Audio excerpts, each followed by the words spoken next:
Israel এই পৃথিবীর মানচিত্রে অনেক ছোট্ট একটা স্থান, যে স্থানকে পৃথিবীর অনেক মুসলিম দেশ আছে কখনো স্বীকৃতি দেয় না।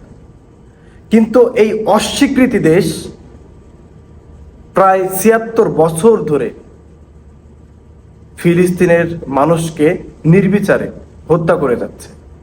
এখন পর্যন্ত এমনভাবে গণহত্যা করে যাচ্ছে, সারা বিশ্বের মানুষ দেখছে। অথচ এই পৃথিবীতে থাকা 50টা মুসলিম দেশ আছে, তাদের বিরুদ্ধে যুদ্ধের ঘোষণা দেয় না। কেন দেয় না? এর পিছনে কারণটা কি? সব থেকে বড় কারণ হচ্ছে ইকোনমিক, অর্থাৎ অর্থনৈতিক যে একটা চাবিকাঠি, সেটা আমেরিকার হাতে। এবং আমেরিকার সাথে ইসরায়েলের সুসম্পর্ক আছে। আসলে কি জানেন তো, যদি আপনি আমার সূত্র হন, আপনার বন্ধুও আমার সূত্র। সুতরাং আমেরিকার চোখে মুসলিম রাষ্ট্রগুলো কখনো সূত্র হতে চায় না, এই জন্য চুপচাপ বসে থাকে। আর একটা কারণ হচ্ছে, যত রকমের পারমাণবিক ক্ষেপণাস্ত্র আছে সবকিছুই আমেরিকার হাতে এবং ইসরায়েলের হাতে। তা মুসলিমরা অনেক আতঙ্কে থাকে। ছোট দেশ হতে পারে, কিন্তু অনেক আতঙ্কে থাকে।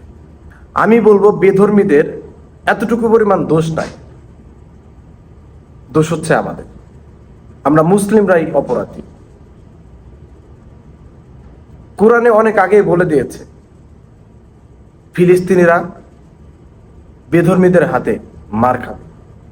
কিন্তু আসলে কি আমাদের এই মুসলিম রাষ্ট্রগুলো আগে থেকে প্রিপেয়ার ছিল? এখন পর্যন্ত কি প্রস্তুতি নিয়েছে? নেয় নাই।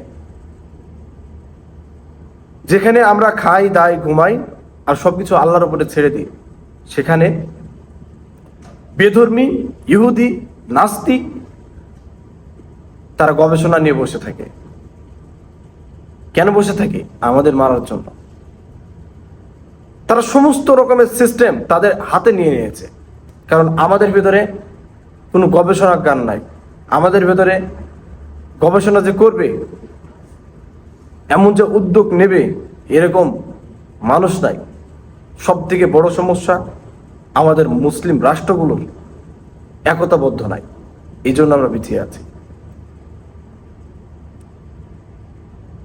সর্বোচ্চ আমাদের সহযোগিতা করে আমাদের সৃষ্টিকর্তা, এবং মানুষের জন্যই সৃষ্টিকর্তার আদেশ উপদেশগুলো আমরা ভুলে যাই।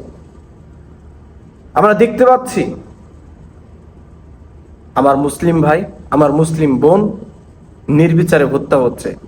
ছোট ছোট শিশুর মাথার খুলি উড়িয়ে দিচ্ছে।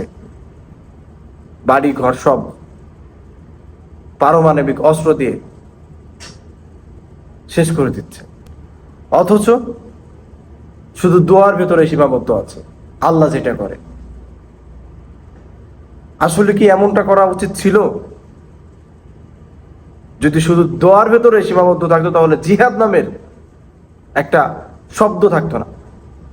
আমরা আমাদের দোষে আমরা পিছিয়ে আছি। আমরা আমাদের দোষে, আমাদের ভুলের কারণে আজকে মার খাচ্ছি।